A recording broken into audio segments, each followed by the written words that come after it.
Yeah, Scorpion's always been my favorite character, and he still is to this day. Fight!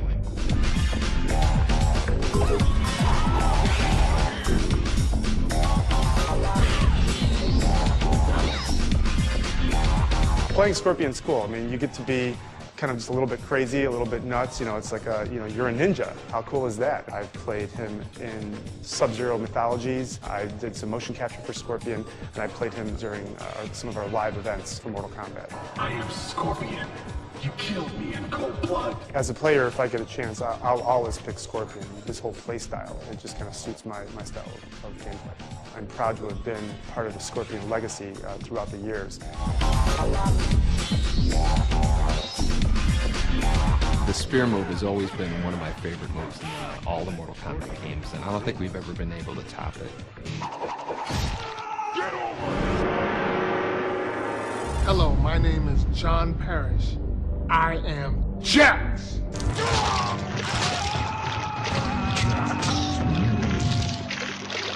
Fatality.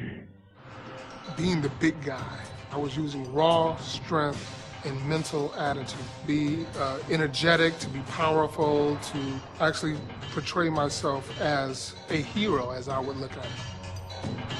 John Parrish was great to work with. He was really one of the easiest guys to work with in terms of being able to do all the moves and all of the special attacks. I am the real Jax. We worked with him throughout Mortal Kombat 2 and Mortal Kombat 3, and he did a lot of promotional stuff with us. It was really great. When he first put the makeup on my arms, it took him 6 hours to do total.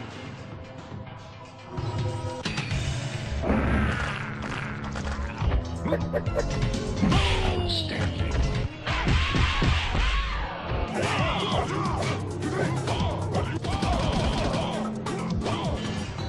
Actually, it feels great to be part of the Mortal Kombat legacy. My name is Anthony Marquez, and I played Kung Lao.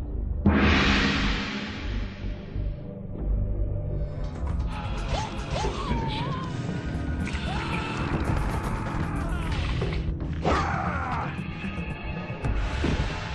After the first Mortal Kombat, the creators wanted to introduce another Shaolin monk type character. They had heard about me, and I seemed right for the part. Tony was probably one of the best martial artists that we worked with. You could see his character, you know, the kicks are really high and they're authentic, so he lended a lot just because of all of his experience with martial arts. So in terms of his attitude, the way he moved, the tilt of the hat, all of that stemmed from what I thought Kung Lao should be. The favorite part of my personality always stemmed from the hat. You put on the costume and you're still just a person in costume. But once that hat goes on, it's almost like being Clint Eastwood in an old Western movie with the brim of the hat hiding your eyes, and when you slowly tilt that head up, you know once you make eye contact, that's Kung Lao. It's no longer Anthony Marquez, it's Kung Lao. My name's Rich DeVizio, and I played Baraka in Mortal Kombat 2.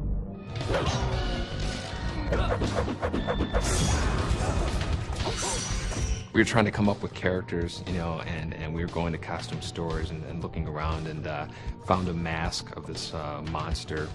There was this very tight mask that I had to wear. You know, painted it up, you know, kind of made it all, butchered up his face. And I just remember tons and tons of water just coming down my neck. And we took like, you know, fake nails and put them on for his teeth and spray painted them silver. This mask was skin tight. And those made up his teeth. And so people don't realize that, you know, this really scary creature is made up of, you know, a mask and some fake fingernails that were bought in a supermarket. That shoot was unbelievable. Baraka hasn't been in many Mortal Kombat games, but he's been a fan favorite for a long time.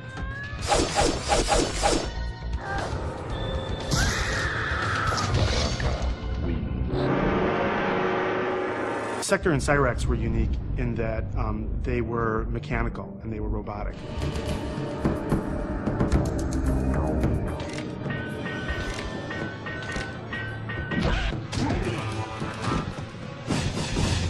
funny story about Cyrax and Sector was that originally we could not think of a name for them. So Tony Goski came up with the name Ketchup and Mustard, Ketchup being Sector and Mustard being Cyrax. Cyrax was one of the many characters portrayed by Sal DeVita. When Sal was playing Cyrax, I felt the worst for him because he had this helmet on that I remember him sweating a lot inside, and he had just unbelievable tolerance for discomfort. The costume for Sector and Cyrax was really heavy. It was a lot of plastic armor and plastic chest plates, but then a custom-made helmet, but hot, uncomfortable, you know, couldn't breathe, couldn't hear anything, but somehow we made it through it. It was great.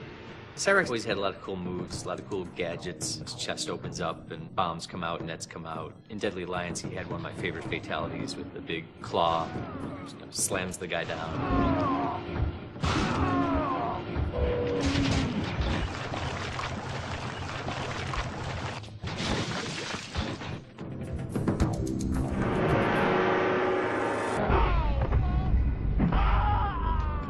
There were actually 2 Goro models made, and one was used for the actual game and was it was posed and, you know, changed so much that it kind of fell apart over time. And I have one of the original Goro models that's stashed away at home.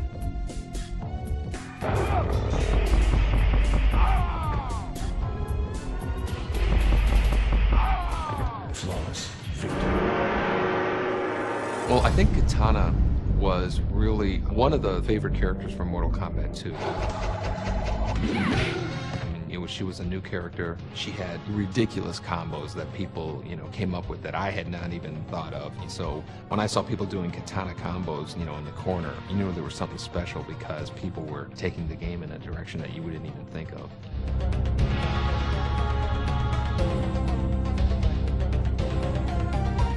Well, Katana was similar to Melina in that had a limited amount of memory than the Mortal Kombat 2 machine, and we wanted to get 12 characters out. So Katana and Melina are really kind of the female version of Scorpion and Sub-Zero.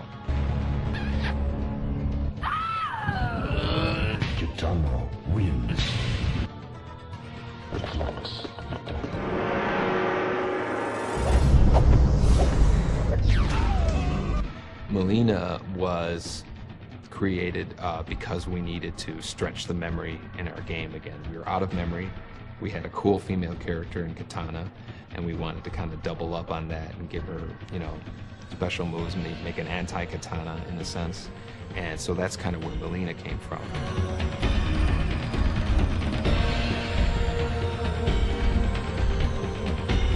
And so then with Melina, we had also introduced Baraka, so we wanted to make a tie with her because Baraka was a really bad character. So underneath the mask, Katana is really beautiful, and underneath Melina's mask is, you know, these really nasty teeth that were originally never on the costume, but we would just kind of draw them in on her fatalities.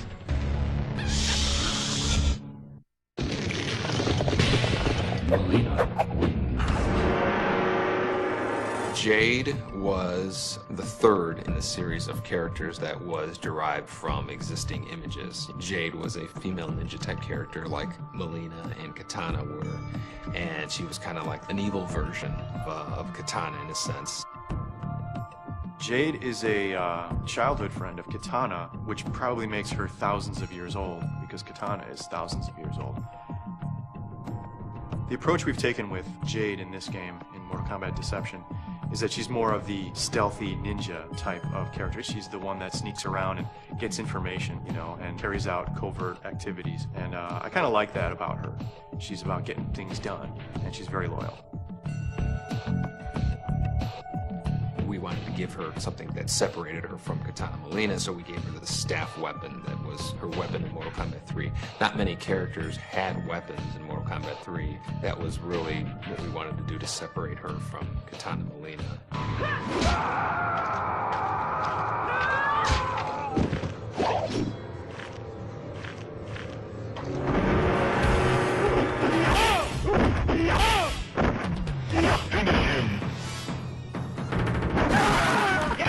Johnny Cage wins. creature. Johnny Cage wins. Flawless victory.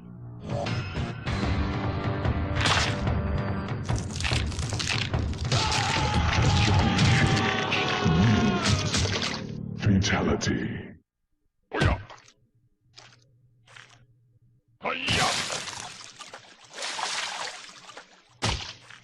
Johnny Cage wins. Fatality. Johnny Cage was kind of like our version of a Hollywood action star.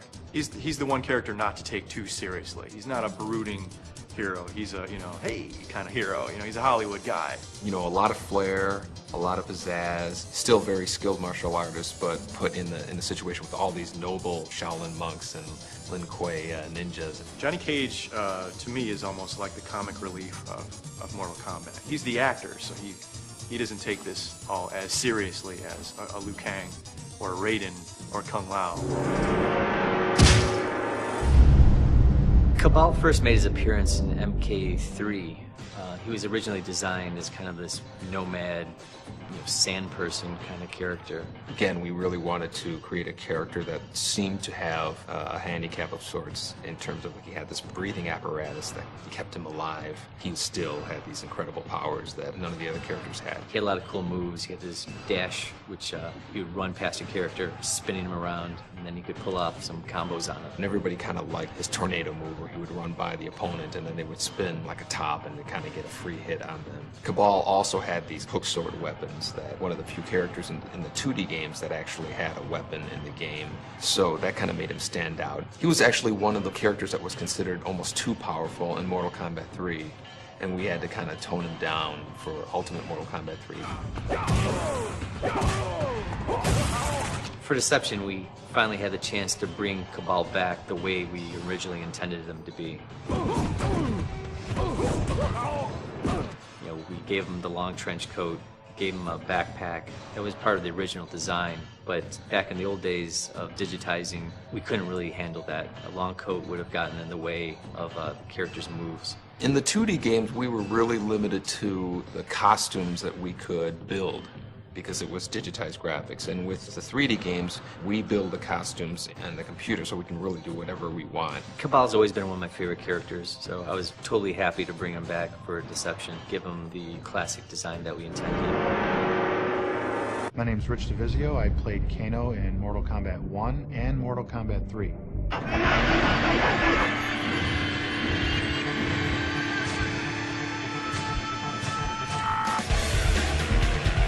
We wanted to make a guy who was kind of half cyborg, half human, and so we put this metal plate on his face. Again, we bought something at a costume store and put makeup on and attached it. And the guy who played Kano, this guy Rich DeVizio, he brought it to a new level. He gave him his character. He just really became Kano in a sense. It becomes a part of me. When I played Kano, I actually felt that it was kind of a showcase for myself to become larger than life with this character. I really believed that I can be this guy, and it worked out very well. It's not hard for me to embrace a character and become it. One of the favorite moves that I like that Kano did was his fatality, and it goes a little something like this.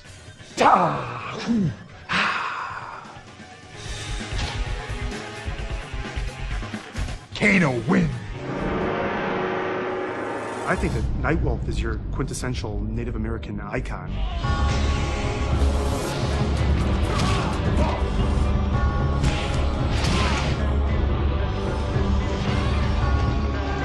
Just a strong, proud person with pride. He's got honor, has rules, but at the same time, he is definitely no pushover. Well, the Nightwolf costume looked a lot better on the drawing than I think it did on me, but we made do. Nightwolf's fatality was holding his tomahawk up to the sky, channeling lightning through it, right into his enemy for his fight. The favorite character that I played in Mortal Kombat was definitely Quan Chi. Do not fail! We have toyed with the ninja long enough. Quan Chi was a really interesting character because he was created for a game called Mortal Kombat Mythologies. You are responsible for this sorcerer! Which was an adventure game that was being produced at the same time as we were doing Mortal Kombat 4. And so we thought it would be interesting to have him make an appearance in Mortal Kombat 4 as well as Mythologies, even though those two games happen in completely different parts of the Mortal Kombat timeline.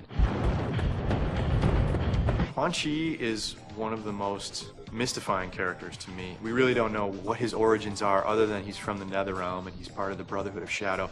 Who knows how old he is? You know, he could be as old as the Netherrealm itself. But he is definitely evil. He is definitely an evil guy. I think of him as the greatest sorcerer in the Mortal Kombat universe. I think of him as being even more powerful than Shang Tsung.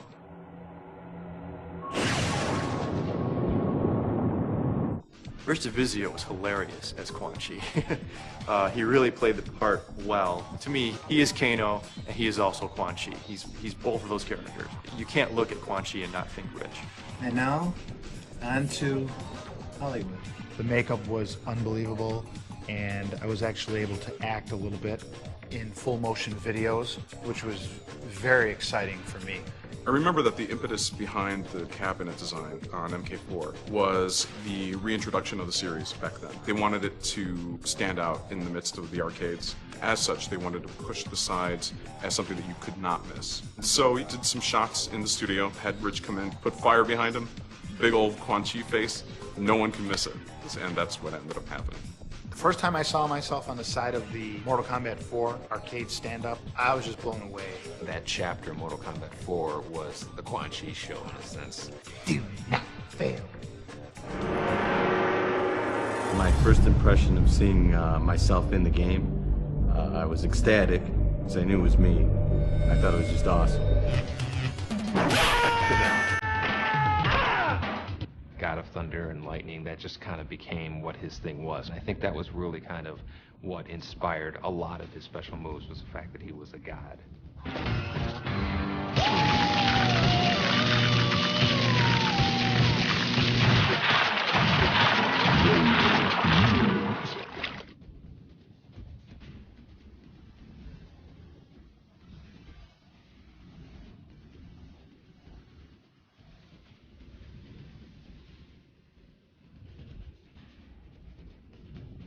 In real life, I am a martial arts expert. I've been doing various arts for probably 22 plus years.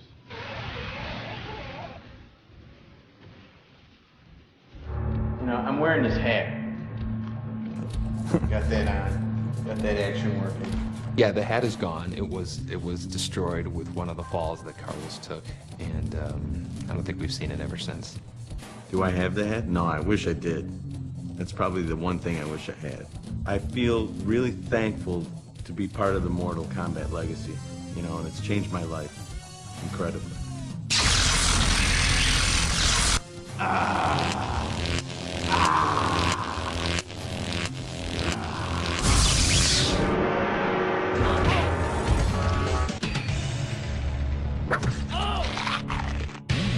Reptile wins.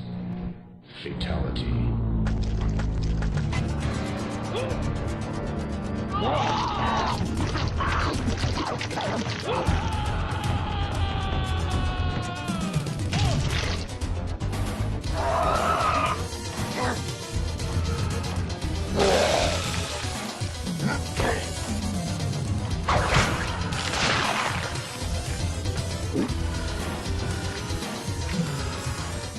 Reptile actually was the character that I came up with driving back to work from lunch on a Saturday. We had seen how much we got away with in terms of Scorpion and Sub-Zero changing ninja palettes, and I really wanted a super secret hidden feature in Mortal Kombat 1, and came up with these really odd set of circumstances to make Reptile appear. It was rare enough that people would say that they had seen him and nobody would believe him, so it worked out perfectly. I am Reptile. I talk like this.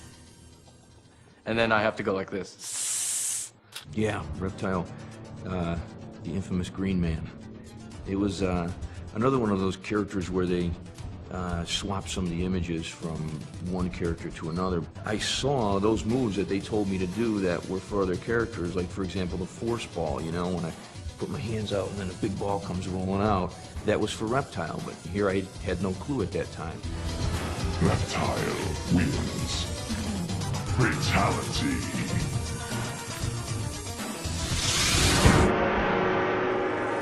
Shang Tsung, he is the symbol of evil for Mortal Kombat. He's always around. I think he's been in almost every game.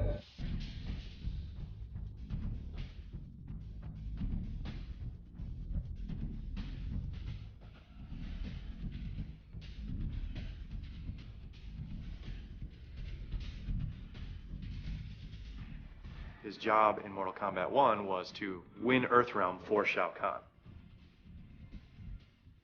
Shang Tsung's stance I thought was really unusual, and it was kind of like this. Very different, very unique from all the rest of the characters in the game.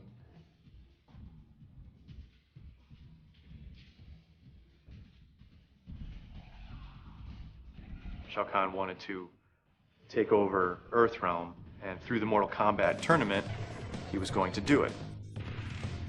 Shang Tsung was probably one of my favorite characters in the series. He always kind of had the sinister edge, more so than some of the other characters, a bit more regal kind of feel, and that's what I tried to capitalize on in redesigning him for Deadly Alliance.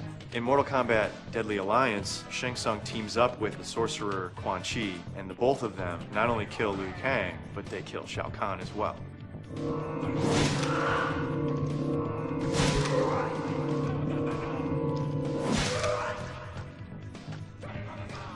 Shang Tsung wins. Fatality.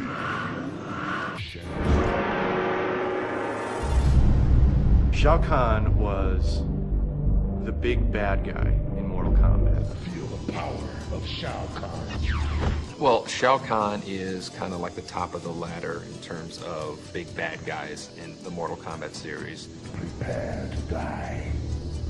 He was really the boss's boss in a sense, and he was basically the guy that everybody was ultimately trying to stop in terms of his invasion of Earth in Mortal Kombat 3. And he also had this charge move that would attack you with, and a lot of players didn't realize that all you had to do was duck underneath the charge move and then you got a free uppercut. Once they discovered that, he became a lot more manageable of a character to fight against, but until they discovered that, he seemed almost undefeatable. Shao Kahn was killed in Mortal Kombat Deadly Alliance, but nobody really ever dies in Mortal Kombat. For Deception, our goal was to really say, let's bring back the nostalgia characters, and obviously Sindel, Nightwolf, Baraka, Melina, all of those are in that category, and so we had to bring them back. Fight.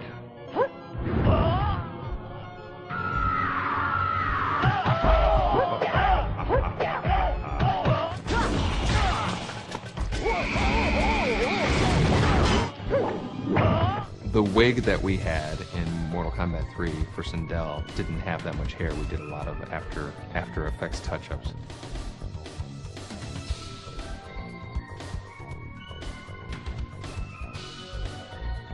She had this ability to scream at super loud volumes, and that was kind of, that would stun the opponent and give you kind of a free hit.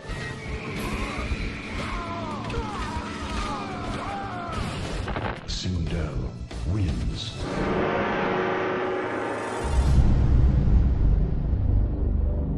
Smoke originally came from our memory limitations that we've had in doing arcade games, and just as Scorpion and Sub-Zero were using this same images and getting more mileage out of them by changing the color, when we were out of memory for Mortal Kombat 2, I always liked putting in secret characters in the game at the last minute that nobody knows about. That was kind of like the origin of Smoke and Jade. They were, you know, just kind of like the alternate colored versions of Sub-Zero and Melina and Katana. He had a lot of cool moves as a robot. He had this grappling hook that would come out of his chest, and just had a lot of cool moves, which made him a player favorite.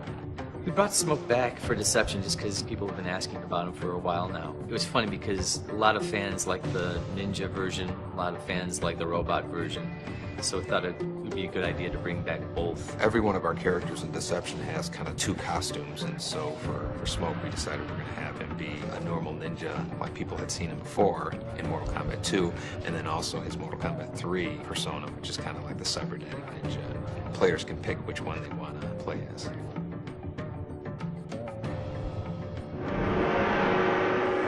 Sonya is a badass.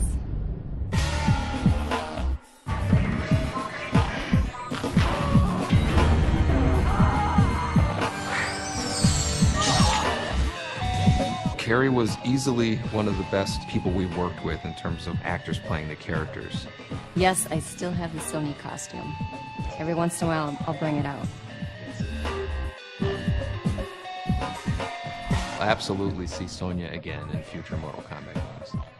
I would love to play Sonya again.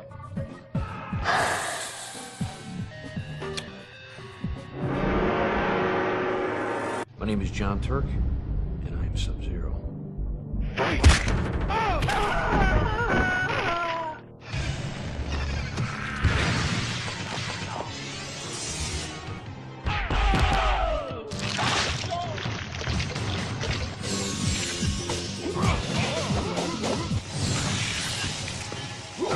You know, the freeze move in the first Mortal Kombat really came about because I was always a big fan of kind of setting up the player for a free hit. We walk over to the game and, you know, they're playing Mortal Kombat 3 and, you know, the kid's playing Sub-Zero and I'm standing right behind him and he doesn't even realize that the guy he's playing is right behind him. Let's get something straight. I am not a ninja. I am Lin Kuei. Scorpion was a ninja.